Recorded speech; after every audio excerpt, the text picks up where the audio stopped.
እግዚአብሔርን ተስፋ ያደረገ በሚያስጨንቁት ነገሮች መካከል እንኳን ሆኖ ሰላምን ያገኛል።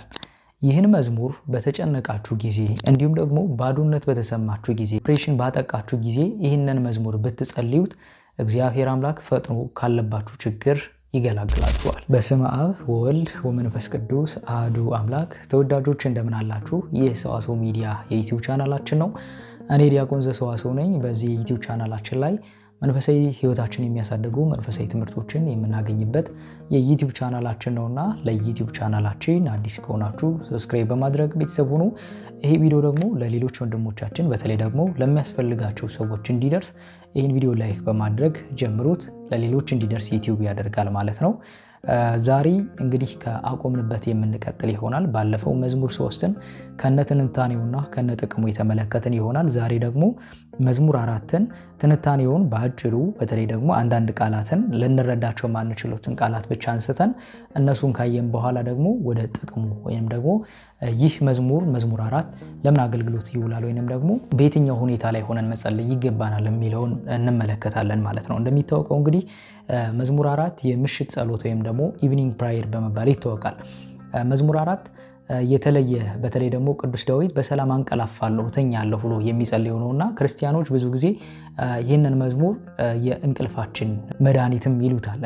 ሰላም እንድንተኛ ከሚያደርጉን በምሽት ከሚጸለዩ የጸሎት ክፍሎች መካከል አንደኛው ነው። እሱም በዝርዝር የምንመለከተው ይሆናል። እንደምታውቁት እንግዲህ ቅዱስ ዳዊት በልጁ በአቢሴሎምና በአጋሩ ወይንም ደግሞ በታዛዡ ከእግዚአብሔር የተላከ መልእክተኛ እስኪመስለው ድረስ የሚያምነው አኪጦፌል ከከዱት በኋላ መዝሙር 3ን ዘምሮ ነበረ። አቤቱ የሚያስጨንቁኝ ምንኛ በዙ ካለ በኋላ በዚህ ሁኔታ ውስጥ ሆኖ ግን ይህንን መዝሙር ጸልዩዋል።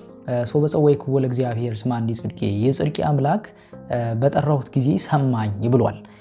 ማለት በጠራኝ ጊዜ በሁኔታዎች በሚያስጨንቁ ነገሮች መካከል ሆኖ ነው ይህንን መዝሙር ዳዊት የዘመረውና ብዙዎቻችን በሚያስጨንቁ ነገሮች መካከል ሆነን የምንጸልየው መዝሙር ነው እና ቅዱስ ዳዊት ሲናገር ሶ በጸወይኩ ለእግዚአብሔር ስማኒ ጽድቄ፣ የጽድቄ አምላክ በጠራሁት ጊዜ ሰማኝ ይላል። ቅዱስ ዳዊት የጽድቄ አምላክ የሚለውን ቃል ሲተረጉም ቅዱስ ዮሐንስ አፈወርቅ ቅዱስ ዳዊት የጽድቄ አምላክ ያለው ይልና በእርሱ ጽድቅ ሳይመካ በእግዚአብሔር ቸርነት ወይንም ደግሞ እግዚአብሔር ሁሉንም ቻይ ወይንም ደግሞ ሁሉንም አድራጊ እንደሆነ ስለሚያውቅ በሱ ጽድቅ ተማመነ። ማለትም ቅዱስ ዳዊት ባለው መንግስት ሳይተማመን ባለው እግዚአብሔር በሰጠው ነገር ሳይተማመን በእግዚአብሔር ላይ ተማመነ። እርሱ እውነተኛ ፈራጅና ጻድቅ እንደሆነ አውቆ እውነተኛ ፍርድን እንዲሰጠው በተለይ ደግሞ የተነሱበትን ጠላቶቹን መፍትሄ እንዲሰጠው ወደ እግዚአብሔር ተማጸነ ይለናል ቅዱስ ዮሐንስ አፈወርቅ ማለት ነውና ቅዱስ ዳዊት የጽድቄ አምላክ በጠራሁት ጊዜ ሰማኝ የሚለው በሱ ጽድቅ ሳይተማመን በእግዚአብሔር ላይ ተማምኖ እግዚአብሔርን እንደለመነ የምንመለከትበት ነው። በተለይ ደግሞ የጽድቄ አምላክ በጠራሁት ጊዜ ሰማኝ፣ በጭንቀቴ ማሰፋህልኝ፣ ማረኝም ጸሎቴንም ስማ እያለ ይማጸናልና በጣም የሚያስገርመው ቃል ደግሞ በጭንቄ ማሰፋህልኝ የሚለው ቃል ነው። ምንድነው በጭንቄ ያሰፋህልኝ? ይህንን ቃል ሲተረጉሙ ሊቃውንት ምን ብለው ተናግሮታል? በተለይ ደግሞ ቅዱስ ዮሐንስ አፈወርቅና ቅዱስ ቄርሎስ ቅዱስ ዳዊት በጭንቄ ያሰፋህልኝ ያለው ክርስቲያን በመከራው ጊዜ ትዕግስቱ የሚፈተንበት ወይንም ደግሞ እግዚአብሔር ማን እንደሆነ የሚያውቅበት ነው ብለው ተርጉሞታል። ማለትም ክርስቲያኖች መከራ ሲመጣባቸው ያ መከራ ትዕግስትን የሚያለማምዳቸውና እግዚአብሔር ማን እንደሆነ የሚያሳያቸው ነው። በጭንቀቴ ማሰፋህልኝ ማለት ትዕግስትን መለማመድ መከራ ወይንም ደግሞ መከራን መለማመድና እግዚአብሔር ማን እንደሆነ ለማወቅ ነው። ክርስቲያኖች በሚደርስባቸው መከራ መሰበር የለባቸውም። እንደውም መከራው ወደ እግዚአብሔር እንደሚያደርሳቸው ማመን መቻል አለባቸውና ቅዱስ ዳዊት በጭንቄ ማሰፋህልኝ ያለው በመከራዬ ጊዜ ወይም ደግሞ በጭንቀቴ ጊዜ ትዕግስትን አለማመድከኝ ወይም ደግሞ እግዚአብሔር ማን እንደሆነ አንተ ማን እንደሆን ካወቅከኝ ለማለት ነው ብለው ተርጉሞታል። በተለይ ደግሞ አቡነ ሽኖዳ እግዚአብሔር በጭንቀት ውስጥ ማጥበብን ሳይሆን ማስፋትን ያውቅበታል ብለው ተርጉሞታል። ማለትም እውነተኛ አማኝ በጭንቀት ጊዜ ተስፋ የሚቆርጥ አይደለም። እንደውም ተስፋው የበለጠ የሚለመልምበት ጊዜ ነው። ለምን? እግዚአብሔር ማን እንደሆነ የሚያውቅበት። ክርስቲያኖች አንድ መከራ ወደ ህይወታችን ሲመጣ መከራው እኛን ወደ እግዚአብሔር የሚያደርሰን እንጂ እግዚአብሔር ለመከራ አሳልፎ የሚሰጠን አምላክ አይደለም። አባቶቻችን ከመከራ ሁሉ የሰወረ እግዚአብሔር ያ አምላክ በጊዜ የሚለዋወጥ አይደለም። አሁንም ያ አምላክ አለ። እናም በመከራችን ጊዜ እግዚአብሔር ዝም የሚለን ያ መከራ እኛን በደንብ የሚቀርጸን ስለሆነ ነው። በተለይ እርሳስ ተመልክታችሁ ከሆነ መቅረጫ ውስጥ ሳይገባ መጀመሪያ እንጨት ነበረ፣ በቁሙ እንጨት ነበረ። መከራ ሲያገኘውና በውስጥ ሲቀረጽ ግን ብዕር ይሆናል፣ ይጽፋል ማለት ነውና ክርስቲያኖች እግዚአብሔር በመከራ ውስጥ ሲሆኑ ዝም የሚላቸው መከራው ለነርሱ ትልቅ ክብር ስለሚያሰጣቸውና ጸጋ ስለሚያሰጣቸው ነው። ለዛም ነው ቅዱስ ዳዊት በጭንቀትም አሰፋህልኝ የሚለው። ማለትም ትዕግስትን አለማመድከኝ፣ መከራ ምን ማለት እንደሆነ አሳየኸኝ። በተለይ ደግሞ እግዚአብሔር አንተ ማን እንደሆንክ አወቅኩ ለማለት እንደሆነ ሊቃውንት ተርጉሙታል ማለት ነው። ከዛ በኋላ ደግሞ የሚመጣው እስከ ማይዜኑ ደቂቀ ጓለ እመሕያው እስከ ማይዜኑ ታከብዱ ልበክሙ ይላልና ልባችሁን እስከ መቼ ታከብዳላችሁ የሚል ቃል አለ።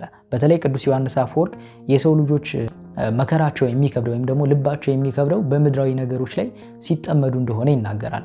ምድራዊ ነገር ማለት ጊዜያዊ፣ በገንዘብ ፍቅር በወደቀን ጊዜ፣ በምቀኝነት በበቀል ስሜት ስንወድቅ እነዚህ ምድራዊ ነገሮች ጥለናቸው የምንሄድ እንጂ ይዘናቸው የምንሄድ አይደለም። በተለይ ነፍስ ከእግዚአብሔር የምትለየው በምድራዊ ስጋ በምድራዊ ነገሮች ሲጠመድ ነው።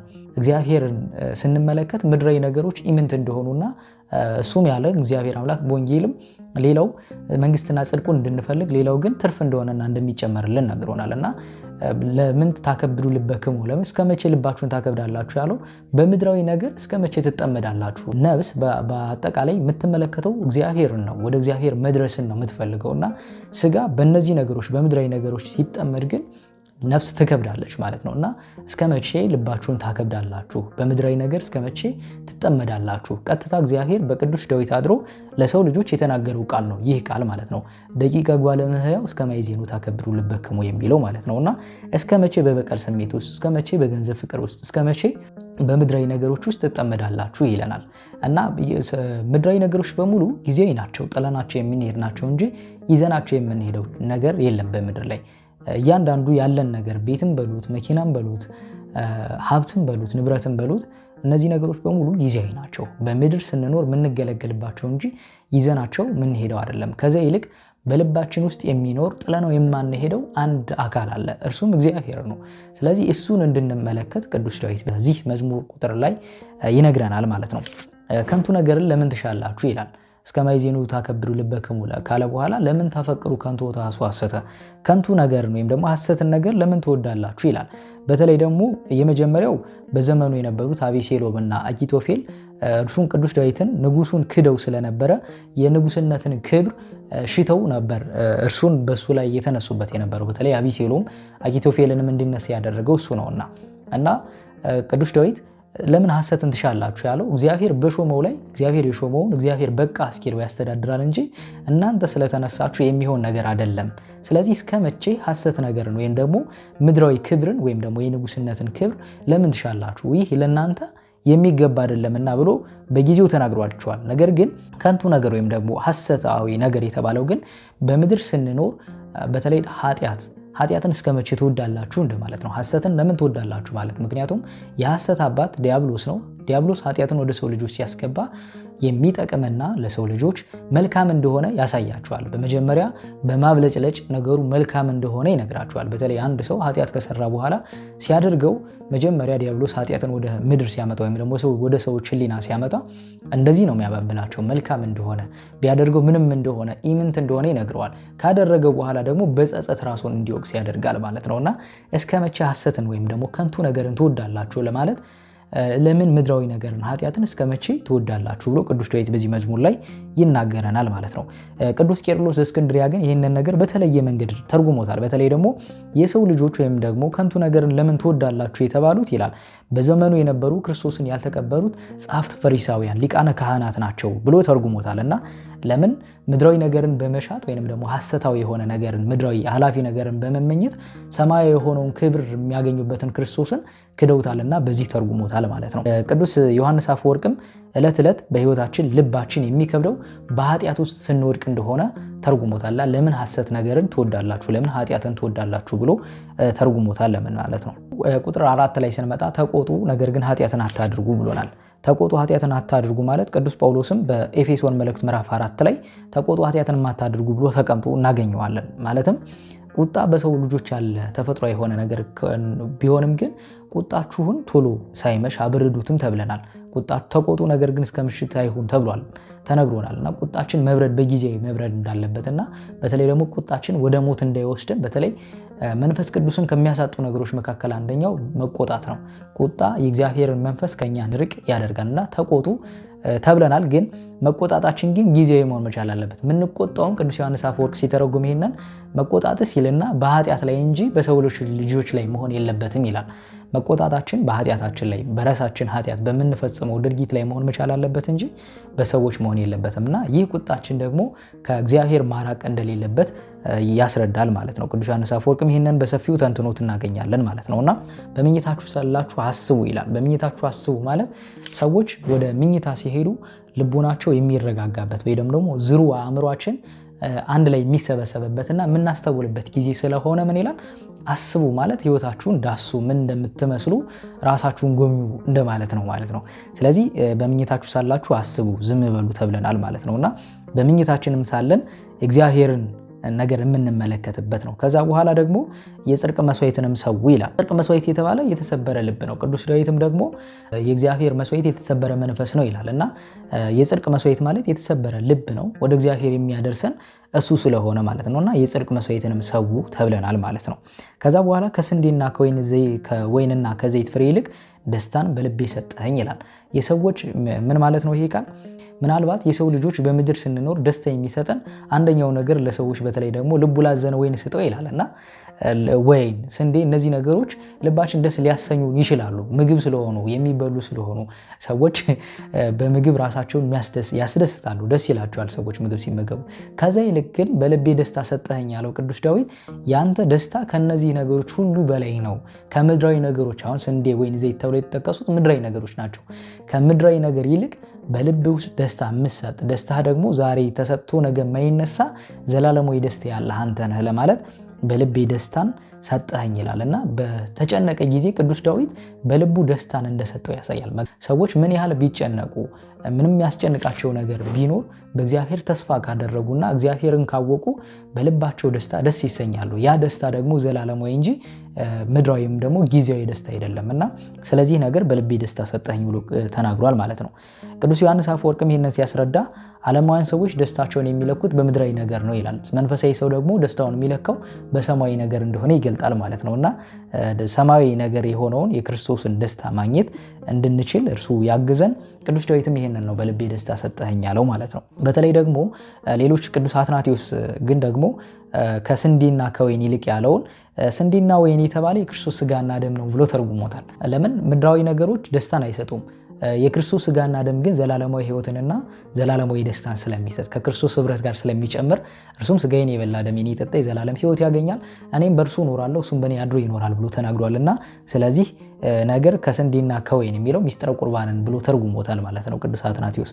እናም መዝሙር 4 በአጠቃላይ ስለ ጌታችን ስለ ኢየሱስ ክርስቶስ ስጋዌም የሚናገር ነው። በተለይ ደግሞ አሁን ያልኳችሁ ሚስጥረ ቁርባንን የሚያነሳ ነው።